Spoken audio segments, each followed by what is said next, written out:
काढलेल्यांना 3 dead body सापडली, पण ते खात्रीलायक माहिती नाही. अजून आपण ओपन नाही करायचं. ते विश्वेश्वर कल्याणला 3 डेड बॉडी सापडली, पण ते खात्रीलायक माहिती नाही. अजून आपण ओपन नाही करायचं. हे कोणाचा फोन आहे, कुणी केलेला आहे? हा एका व्यक्तीने काल रात्री 11:15 फोन केले. आधी फोन केले. माझा व्हॉट्सअप कॉलवर माझे अननोन नंबर सायलेन्स होतात म्हणून त्यांनी व्हॉइस मेसेज टाकले. आणि महत्वाचं म्हणजे जसं मी व्हॉइस मेसेज उघडला त्यांनी पहिले 2 मेसेजेस डिलीट केले, पण तिसरा आणि चौथा होता तो मी आधी एसपींना पाठवला आणि मग मी तो ओपन केला. म्हणून माझ्याकडे ते 2 मेसेजेस राहिले जे मी तुम्हाला आता ऐकवले.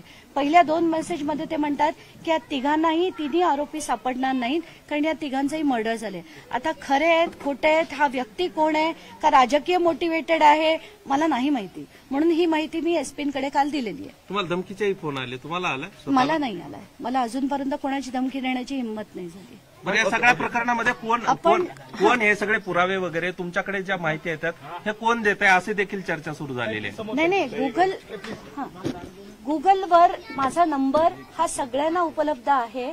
त्या गुगलवरनं सगळ्यांनी मला मेसेजेस पाठवायला सुरू केले आणि त्यानंतर जेव्हा एवढ्या मोठ्या प्रमाणावर यायला लागले, एवढ्या मोठ्या प्रमाणावर कॉल्स यायला लागले की मी ठरवलं आपण एक नंबर जो आहे तो ट्विट करूया. म्हणून तो नंबर आम्ही ट्विट केला.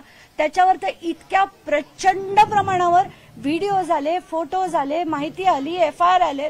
तो नंबर हवा असेल तर तुम्हाला दाखवतो. त्याच्यावर आलेले मेसेजेस दाखवतो. तुफान मेसेजेस आलेत आणि ते सगळे त्याच्यातले जे फार महत्वाचे होते ते सगळे मी एसपींकडे पाठवलेले होते. धन्यवाद. एक शेवटचा प्रश्न आहे. कुटुंबियांची भूमिका सध्या तरी कुठल्याच्या आंदोलनाची नाहीये आणि हा आज मुक मोर्चा आहे आणि या मोर्चात तुम्ही सहभागी झालात, पण तुम्ही थेट आता ठिय्या आंदोलनाची भूमिका घेतली. यामागचं काय राजकारण आहे? यामागचं राजकारण नाहीये. यामागचं कारण काय ते तुम्ही विचारा. यामागे जोपर्यंत त्यांना अटक होत नाही तोपर्यंत लढा देण्याची गरज आहे आणि ते मी देण्याचं ठरवलं. खरं तर बीडमध्ये असंच एक प्रकरण घडलं होतं, जाळपोळीचं प्रकरण झालं होतं, त्यातही काही चौकशी झाली नाही अजून. पण होणारच नाही. तुमच्याकडे हे सगळ्या माहिती आल्यात का? खूपशा माहिती आल्यात आणि यांच्याच नाही सगळ्यांच्याच आल्या. सगळं होत असताना त्याच्याबद्दल कुणी बोलायला तयार नाही. कोणी बोलायला तयार नाहीच आहे ना, तेच तर सांगते. आणि हे सगळं